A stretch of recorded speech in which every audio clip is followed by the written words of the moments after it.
Hello, Tate Lamini. Ke nyaka llo. Ya, ke a tseba gore o mang. Batlang. Ntate, re na le mathata mo. Leruo o tseleng ya o lemosa Bandile ka tlhaselo ya rona.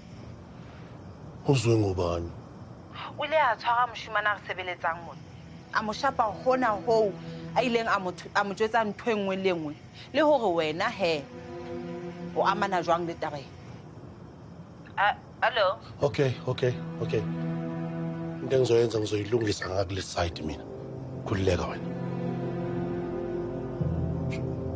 Endoda, uzomele manje sihambe siyokhabeni.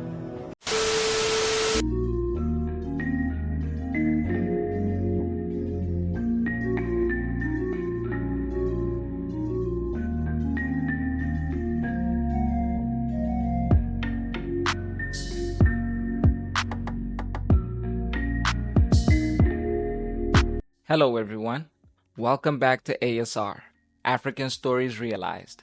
This is our weekly review of Outlaws Season 1. Don't forget to like and subscribe. Let's get into it. Episode 35 opens up with Leruo's arrival at the Okhabeni farm. Leruo formally introduces himself to Bandile as Sefofane. Leruo pleaded his innocence in the murder of Bandile's parents, and the two men reached common ground upon Bandile finding out that he killed Leruo's grandmother. In an unexpected twist, Leruo revealed that Dumisani has been working with the Basotho this entire time. They both agreed to report Dumisani to the police, but he was already onto them after Musa was able to escape and alert Tladi that their plans had been uncovered. Dumisani and his son arrived at the Biela home, interrupting their dinner and demanding to see Bandile, who was in his office with Leruo. The father-son duo cornered Bandile and Leruo just as they were leaving the office, drawing their weapons and shooting Bandile, who advised Leruo to make a run for it. Bandile's concerned family rushed outside to find their in-laws and Leruo standing over a wounded Bandile. Leruo took Bandile's advice and fled the scene, with Kwanele and his father putting on an Oscar-winning performance, pinning the shooting on Leruo. Bandile was rushed to the hospital, where even Sihle arrived after informing her abusive husband that she is leaving him and going back to Okhabeni. Spamola then arrived at the hospital with CCTV footage of Leruo escaping the farm after Bandile was shot, which supported the Dlamini story and made him look guilty. The episode ends with a close-up of a disappointed Sihle as she watches the video of her ex-lover. Episode 36 picks up with the news that Bandile survived the shooting and is now in a coma, with Dumisani and his son planning to cut off his life support the first chance they get. Sihle tries to comfort Nolande, but she blames her for bringing Leruo into their lives and forces her to report her ex-lover to the police, where she also told Detective Sope that Leruo is responsible for her parents' murders.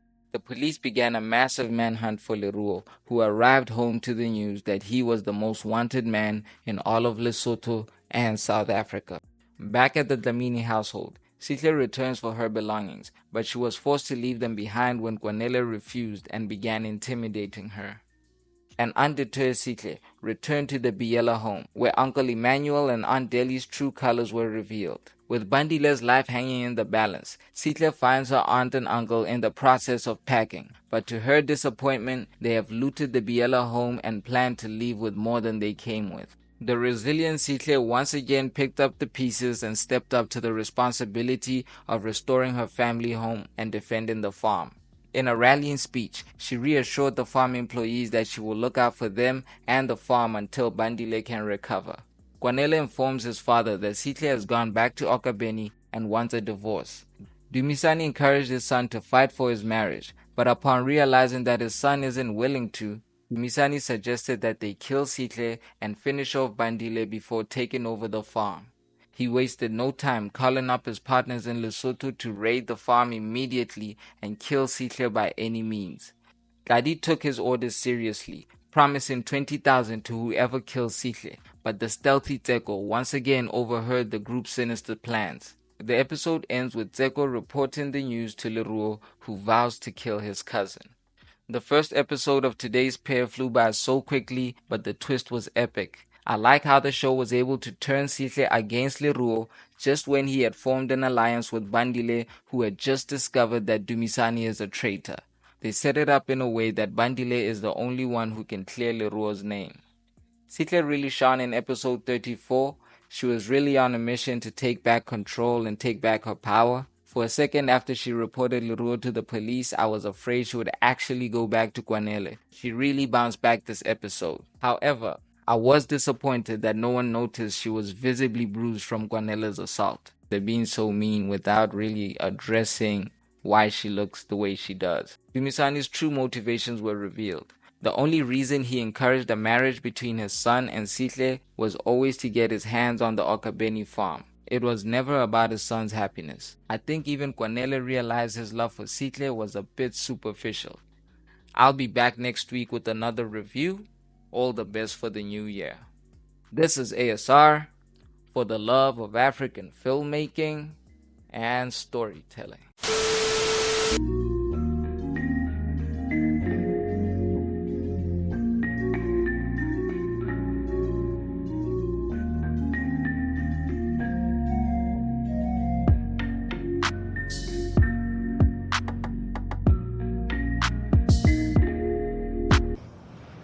Uzwe ngobani? O ile a tshwara moshimane a re sebeletsang mona. A mo shapa hona hoo a ileng a mo jwetsa ntho e nngwe le nngwe le hore wena he o amana jwang le taba e. Hello? Okay.